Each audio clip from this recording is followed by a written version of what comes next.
All right, special opening for today. Got this thing here, so let's pull this out.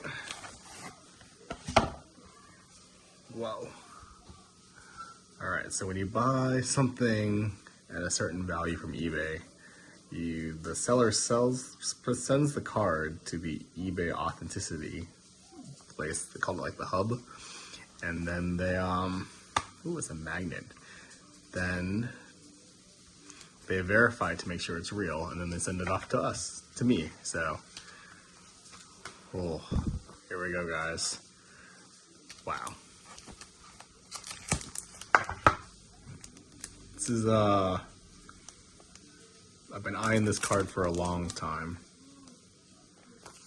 So this is a base set unlimited Charizard.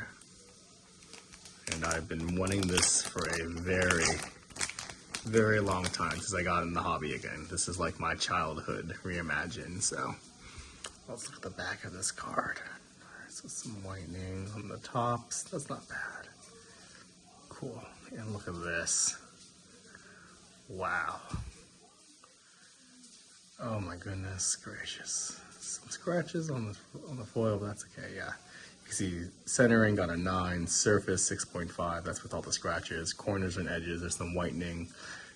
So overall grade, near mint 7. This looks stunning. I am so happy. This is it. This is the centerpiece of my collection. So there we go, guys.